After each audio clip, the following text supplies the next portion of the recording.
หมอยสงค่ะหมอยสูงพี่ๆน้องๆผู้ปันแห้งขาวสายมะขอมกกอกค่ะมื้อนี้ก็เป็นวันที่13เดือนธันที่5ปี2025ในตอนรายการเฮาค่ะตอนใน Day on Out พี่ๆน้องๆเฮาค่ะมาถ่อมด้วยเกี่ยวกับเลยลองตรงหนึ่งตั้งฝ่าย SPP SSA ว่าแหน่ค่ะมื้อเลียวในพี่น้องค่ะหลายๆก็ได้ใครฮู้ค่ะเนาะว่ามีลองตรงหนึ่งสังจึงจั่งหาพ้องในค่ะนะอันในๆค่ะก็ได้เบิ่งอิงเอาที่อันตั้งเพกที่เปิ้นแพร่เป็นตั้งการนั้นแหวก็มาสืบเปิ้นแพร่ปันพี่น้องเฮาค่ะว่ามีลองตรงหนึ่งจั่งพองค่ะวงวางเข้าคิวไหนนั่นค่ะอ้อปยก็กำมาเดมาอ่านตั้งหันถึงพี่น้องเฮาหน่อยค่ะออนทังเปิ้นได้เข้ามาถ่อมด้วยข่าวเหงาโหนหน่อยค่ะป่นมาเมื่อวันที่10เดือนธันที่5ปี2025นั้นอยู่ดีมุกจุ้มนางยิ่งปาฏิเมศทรงจึงได้ตับศึกจึงได้ SPP SSA ไล่ลงปืนตีจัดเฮ็ดปางคบทบพ่อแม่พี่น้องคนเมืองในเอิ้งไห้ป่าจะเว้งหมาย3เมืองสู่เสไล่ซับเลี้ยงปันปื้นฮู้เกี่ยวกับเลยลองป้ายอยู่ลีแลโดยถึงปันป้าอยู่หลีแม่ป้าตองก้นเฒ่าลูกอ่อนเจ็มเจ้าในเนี่ยค่ะดีในปางครบทบนั่นโพเกินฮอดมีอยู่3ปาก21ก่อสิดอนตาแม่ป้าตองนั่นไหนไหลแจกปันป้าตั้งกินอาหาราอันมีพ่อนหลีตาแม่ป้าต้องเจ็มเจ้าในค่ะย้อนเพราะว่าป้าอยู่หลีในเป็นเปิงลงอันลำลองที่สุดตาก้นเฮาในเสแลหนังหือป้อเตด้วยถึงปันไลป้าอยู่หลีพ่อแม่พี่น้องก้นเมืองอีกป้าก้นซึกโกนาตีนั่นอยู่ดีงวนปฏิเมศทรงจึงใต้ตับซึกจึงได้ SPP SSA ก็ตึกสืบคัดใจฝึกฟ้อนเกิดออกปันมอยาเส้นหนไหมโกปีเจมเจ้าในแลเมื่อหนังอองดีอันไกโค้งยาเจ้านั้นก็ไล่คัดใจก่อสร้างปันโค้งยาเจมเจ้าในอยู่ว่าไหนค่ะลูกดีในเหและกำในเฮามาถ่อมต้วยแทงตอนหนึ่งค่ะเนาะก็ได้มีอยู่2ตอนว่าเฮ็ดจังได๋ค่ะอ้ออันในก็ผู้มีปนพรฝ่ายอุเปิง SPP SSA เข้าโฮมปันแห้งปล่อยลงปังสอนตอนสู้ลูกเฮ็นในนาดีอุเปิงจะเว้งหมาย17ว่าจังได๋ค่ะผมมีปุนพรฝ่ายอุเปิงปฏิเมศนจึงได้ตับซึกจึงได้เข้าโฮมปันแห้งจอยเถียมเงินตีป้อยลงปังสอนตอนสู้ลูกเฮ็นหลีกใต้ลักสุดใหม่และหลีกใต้ข้าวไหม้ในปีสอนเฮียน224ถึง225อันจัดเฮ็ดดีวัดเจยาสุขาดก้องกลางทุ่งเมืองเย็นในนาทีอุปเปิงจิเว้งหมาย17เจตอนหมาย8เสมีเจ้าสังขากรรมตีจือเว้งจุ้มหมอสอนลูกเฮ็นหลักสูตรใหม่ลูกเฮ็นฟิงแงปดท่าเข้าปดท่า ข้าวใหม่เนาะพ่อแม่พี่น้องก้นเมืองคมตั้งเสียงโพเคินฮอตมีอยู่1เห็น7ปากปลายเมื่อวันที่9เดือนธันที่5แต่ข้าวยามกลางใน8:30ต่อถึงยามวัยวัน3โมงนั่นอยู่ดีจุ่มสังฆาเจ้าจุ่มฝ่ายป้ายปิญญาทุ่งเมืองเยียนจะเว้งนำตูโฮมกันเสียก็จะเฮ็ดป้อยลงปังสอนตอนสู้ลูกเฮ็นหลีกใต้ลักสุดใหม่แลหลีกใต้ข้าวใหม่ในปีสอนการเฮ็น2024ถึง2025 ในนั้นอันเป็นผู้มีปุณพรฝ่ายอุเปิงตามโตผู้จัดการจะเว้งหมาย17อ่อนโหกอมดีเข้าโฮมจ้อมแลหมอกลัดขอความปันแห้งใจลูกเฮ็นปันแห้งใจหมอสอนปอแม่ลูกเฮ็นเจมจึงในเสตึกส่วนให้โฮมกันคัดใจปกป้องหลีกไล่ใต้ให้ขึ้นแย่ไม่สูงให้ไล่เปิดเผยโรงเรียนปองสอนหลีกใต้กว่าโกปีว่าไหนครับดาเตเป็นมาปางสอนลิกได้หลักสูตรใหม่แลลิกได้เข้าไหมในอยู่ที่ปฏิเมศนจึงได้ตับซึกจึกได้ไล่เข้าป้าหลู่ด้านจอยเถียมเงินอยู่1ปาก50แสนหนังหือลิกไล่ป้ายปิญญาใต้ป้อเดขึ้นใหญ่ขึ้นจันนั่นแลสังหนังหือในลูกอ่อนก้นหนุ่มเจ็ม ลูกอ่อนค่ะเนาะเจออันใดเป็นหนอแต้นคือเส้นหนใหม่บ่ได้มีมาผู้อ่อนโหอันกัดแขนป้ายปิงหยาโกป้ายๆนั่นแหละสังอยู่ที่ปฏิเมศนจึงได้จังไรคัดใจปกป้องเกิดขึ้นมาปันจุ่มหมอสอนแลเมื่อนางอองตีอันไก่ห้องเฮียนเจ้านั้นก็ไล่คัดใจสร้างเฮ็ดปันห้องเฮียนเจมเจ้าในเนี่ยค่ะข้อมูลทั้ง2ตอนในไล่ปึงอิงออกมาดีเพจ SPP Info เต็มต่างไว้ว่าจังไหนเนี่ยค่ะ อ๋อค่ะอันนี้ก็เป็นรองตรงหนึ่งเนี่ยค่ะเนาะเพราะว่ามีรองคืบหน้าจั่งหือจั่งหามาเที่ยงเนี่ยก็เฮาค่ะเนี่ยก็ไปด้วยกว่าเที่ยงเนี่ยค่ะนะ กำในค่ะได้ย้อนมาอ่านตั้งหันถึงพี่น้องเฮาเนี่ยค่ะตอนได้ก็ได้มีป้าตอนอ่านตั้งหันถึงเนี่ยค่ะถ่อมกันอยู่ที่ไรตั้งไรพองค่ะต้องตักมาหลายเนี่ยค่ะเนาะหาบถ่อมยอกให้ปันตั้งหันถึงแลเพิ่มเทียมจึงหือและจึงในค่ะเนาะก็อบโอ้กันมาไรอยู่ค่ะไม่ทรงค่ะหาบถ่อมข่าวง้ออยู่ตาสิ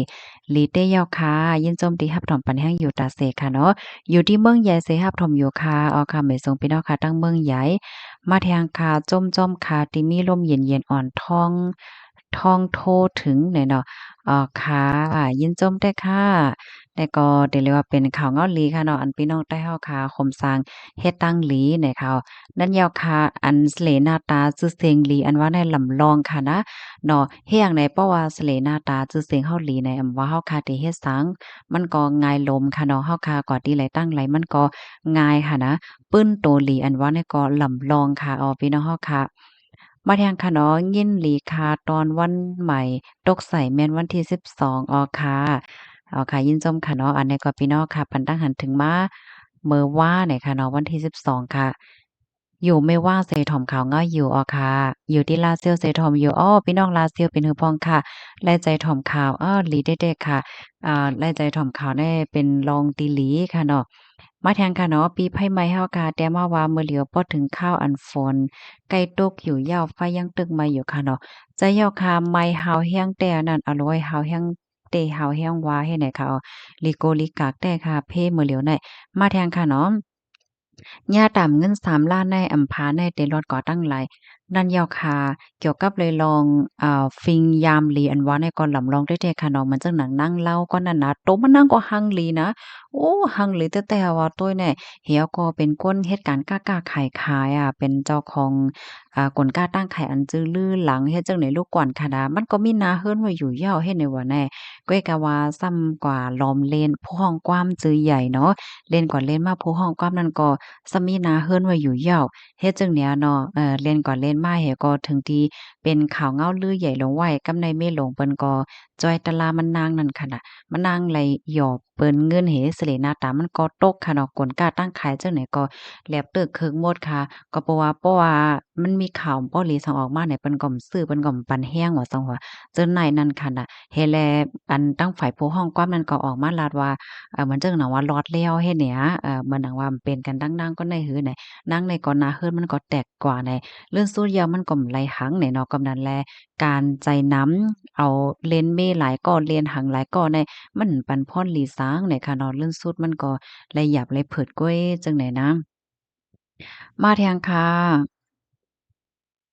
ถ่อมกันอยู่ที่ไรต้องตักมาไรค่ะเนาะเหมยสงค่ะเหมยสงค่ะถ่อมค่ะอยู่ตาเสค่ะค่ะยกก็แทงก้อนหนึ่งค่ะเนาะว่าเฮ็ดหยังแลใส่หมอหอมท่าสางจ้อมเงาลายสังว่าจั่งใดนี่เนาะอันใดก็ยินจ้อมติต้องถามมาค่ะเนาะอันเต้มันค่ะนะอันที่คามาทัดสางอันนั้นก็คามาลัดโกลองๆได้มันเป็นอันที่คาเฮาเลยเพี้ยนโร้หันเหย้าจังได๋ค่ะจังฮัดมาลัดค่ะเนาะ เพราะว่าค่าอำไปไล่เล็บเฮียนต้วยหลีหลีแล้วก็อำไปยามโตทบอำไปยามหันไต้นาไต้ตาในค่าอำป้อหัดลาดค่ะนะอันนี้ค่ะลาดซื่อๆค่ะก็เบิ่งหังแหน่บางป้อบางไลในค่ะนะอันที่เฮาคาไลยินเนาะไลยินเปิ้นอกเปิ้นลาดว่าไลยินนั่นไลยินแหน่เพราะว่าโตเฮาคาอำฮอดถึงเต้ๆเนี่ยเฮาคาอำโฮ้ลองเต้มันเฮแลตั้งอันเฮาไลยินไลลองอันเป็นเต้มันก็ซ้ำเปิงกันค่ะนะ เฮียงอันใดๆค่ะได้ย้อนหลังในบัดพี่น้องค่ะเหมือนจั่งหนังค่ะเด็กไข่เน่เนาะเมื่อออนตั้งเนาะเมื่อข้าไปยามแผ่วดีเมืองอเมริกาในค่ะได้ก็เลยยินว่าคนเมืองตั้งปุ้น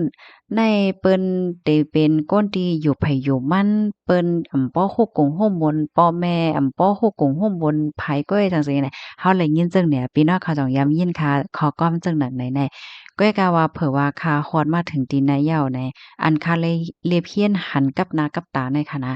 มันใจค่ะเนาะเมื่อว่าวันที่12อะหมอบ่คะต้องผิดค่ะนะเป็นวันแม่เป็นวันแม่ที่เมืองในค่ะนะโอ้เมื่อว่าในกว่าที่ไหลตั้งไหลเนี่ยเปิ้นขายหมอกป้อเต็มกว่าเซ็งค่ะข้าก็ถามว่าเปิ้นขายแพงหมอกเป็นเหลืองเนาะมื้อใดจังแหน่เนาะ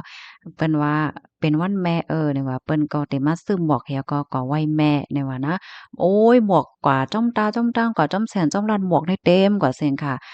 อันใดค่ะก็เฮ็ดฮู้เลยว่าอ๋อเปิ้นก็ มีลองโคกกุงโฮมวนแลปันลองอุ่นใจในนาเฮิรนอยู่โล้นได้เนี่ยค่ะก็แลเห็นโหอันในตอนหนึ่งค่ะนะเฮียก็แทงอันหนึ่งในเฮากว่าแอวต่างตีต่างตั้งค่ะเนาะก่อนเลยเพี้ยนด้วยจ้อมตาจ้อมตั้งว่าจ้อมสวนจ้อมหังเนี่ยเปิ้นเฮ็ดไว้ขนหางโพมีกุ่งหมุนอันที่เปิ้นไลเฮ็ดสร้างไว้เจ้าไหนค่ะอ๋อมานั่งเปิ้นตีโซนตีหนึ่งอันโพมีกุ่งหมุนก็ได้โพมีน้ำใจและผูกคัดแขนก็ได้เปิ้นเฮ็ดสร้างไว้เนี่ยเปิ้นก็เฮ็ดขนหางเปิ้นเอากุ่งเอาหมุนไว้เฮ็ดไหนค่ะอ๋อโอ้ค่ะก็มาเฮ็ดโฮดด้วยในเปิ้นแค่นเอากุ่งเอาหมุนและไว้กาขันก้นที่อันเฮ็ดสร้างไว้ กึกปืนเต๊ะๆวาๆลูกกวาดในค่ะนะพี่น้องเฮากำนั้นแลนั่นน่ะว่าก็ว่าโอ้ยเนี่ยเนาะลองในคาถ่ายไว้อยู่เฮวันๆค่ะที่เฮ็ดเป็นรายการเฮก็มาแชร์ในพี่น้องเฮาค่ะอยู่ค่ะเนาะลายหอย่อย่ำมันย่อก็แท่งอันหนึ่ง เฮาแก่แลยินเนาะพี่น้องค่ะจ่องแก่แลยินเหมือนข้ามหัวว่าเหมือนหนังในตงวงอันซาวๆเขาลองตั้งฮักเขาเจ้าแหน่เขาก็เด็กใกล้ลาดว่าก้นนกเมืองในอันเหมาซาวกว่าจ้อมกันว่าอยู่จ้อมกันว่าสังว่าเจ้าแหน่โอ้เปิ้นถือสาหังคาเปิ้นไหว้ลองใหญ่สังเปิ้นก็เฮ็ดกันสังสินจังแนวว่าเปิ้นไหว้อาเย่หังสังสิงหือแด่พี่น้องค่ะจ่องยามมีนาเขาก้อมเจ้าแหน่อันใดข่าวก็ไข่หมอกลาดและป่องแล้งถึงซาวๆเขาค่ะนะว่า อันเต้ๆมันแหนค่ะมาฮอดถึงตั้งในค่ะนะคันเลยเฮียนหันได้แหนบ่าวสาวที่เปิ้นฮักกันแน่เปิ้นจะว่าฮักกันกะลั่นกะเป็นเหี่ยวก็กว่าจ้อมกันมาจ้อมกันอยู่จ้อมกันสองเสียนจังใดมันก็ใจนั่นค่ะเนาะที่อันใครเห็นฮู้หันคักว่าเพราะว่าเปิ้นฮักกันเนี่ยเปิ้นก็ฮักกันแท้ๆฮักกันแท้แล้วก็เปิ้นก็เอากันในก็เปิ้นเอากันจ้อมหนังปักเปิงหมายมีกำซื้อเฮ็ดให้ค่ะในเมืองใน อันจัดเฮ็ดปอยในแต่ก็บางก็เปิ้นก็จัดเฮ็ดใหญ่เฮ็ดลงเนาะบางก็เปิ้นจัดใหญ่จัดลงในก็น่ะว่าอันลองใหญ่มันในเปิ้นเตกว่าตีลุ่มเฮก็เปิ้นเตกว่าลงลายมือเป็นปักเปิงหมายมีถูกแม่นสำหลังปักเปิงหมายมีเฮ็ดไหนแฮแลเปิ้นก็ฮักกันมอลุ่มลากันมอใส่ใจกันเฮ็ดไหนคะแนมันจะว่าเปิ้นฮักก็ในก็เอาก็ในแฮวก็สู้ๆซ่าๆจั่งซี้เฮ็ดไหนก็ไหลหันนั่นน่ะเนาะอันไหนแต่ก็เป็นป้อดอนตอนหนึ่งที่อันคันไหลเฮ็ดฮู้หันแฮแล มาแชร์นี่เป็นพี่น้องเฮาค่ะเนาะและตั้งอันเฮาหันใกล้และยินว่องๆแว่งๆเปิ้นอกเปิ้นไข้กันแน่เฮนั่นน่ะเนาะเฮามาหันในเมืองเปิ้นเต้ในมันทำเป็นหือเฮ็ดจังได๋อะเนาะกำนั้นแลบางบอกอันเฮาเลยฮู้เลยยินเปิ้นอบกันในและลองเป็นเต้อันเป็นอยู่ในพื้นที่นั้นอันมันติ่มเหมือนอันเปิ้นลือกันก็เป็นไลให้แหน่นะกำนั้นน่ะเพราะว่าเฮาไปไล่กว่าถึงในมันก็จังลาดแต้ๆอันว่านั้นแหยวค่ะ อยู่เมืองเป้งเซทอมอยู่ค่ะค่ะยินหลียินจมค่ะฮับทอมอยู่ค่ะก็เพราะว่าเฮาค้ามาด้วยตรงวงเลยเซ็มว่าค่ะเนาะอันหลีมันก็มีตั้งนำอันหลีมันก็สิมีอยู่เฮ็ดจั่งใดนั่นค่ะเนาะมันอยู่ที่ว่าอันใดนำในนั้นก้วยไหนค่ะลีโกได้ยาวค่ะเนาะอย่าไปหยุ่มใจไผว่าใจยาวค่ะเมื่อเหลียวในอันหลอกอันเลียนกันก็นำหน้าแน่ค่ะพักคมน้ำเมืองใต้เหลืองน่ะอ้อใจค่ะดันอย่าว่ามื้อมื้ออ่อนตั้งเนี่ยบ่กินกะเหือค่ะเนาะก้วยกะว่าอันที่เมืองได้เหี่ยวก็ที่เนอเฮิมนี่น่ะค่ะต้องเหลียวอะผักขมดำเนี่ยเป็นผักหวานเอาไว้ มันบ่ได้ใส่ลอผักหลายเมี่ยมจ้ะห้ามเจอกินผักแหน่อ้อได้เป็นผักขมน้ำเนี่ยเป็นผักมีกามีขันกาแหย่คันโลงคะเนผักขมน้ำเนี่ยมันง่ายๆโปปัวเยกตามีค่ะเอาเมืองไทยมีเนาะยินจบได้เพิ่มเติมมานั่นเนาะค่ะก็ไปคู้หลีๆลองได้ค่ะได้คัดใจหาข้อมูลก่อนว่าโฮงเซาก้นเท้าเนี่ยมันเสียเงินอยู่5น่ะเนาะเมื่อวานตั้งเนี่ยค่ะเข้าใจว่าเสียเงินเฮ็ดจั่งเนี่ยนะอา แล้วก็มาถ่อมข่าวบ่ได้ก็ตกใจเหมือนกันไล่ปันกูเลิน5ให้แหน่นะเพราะว่าไล่ปันเงินได้แด้เพราะว่าเฒ่ามาอายุใหญ่มาเฮิรนเย่ก็มีเสสำหรับก็อยู่คงเซาก้นปลายหยังก็คงเจ้าก้นเฒ่าหลบปันเงินเที่ยงให้ได้อย่าเผลอเอานะเมืองก้นไม่สูงค่ะรับทอมข่าวอยู่ตาเสค่ะยินหลียินจมค่ะยินจมอย่านำถึงพี่น้องค่ะกูก็ค่ะนะย้อนให้อยู่เลยกินหวานในรอดเพศกันค่ะไม่สูงค่ะ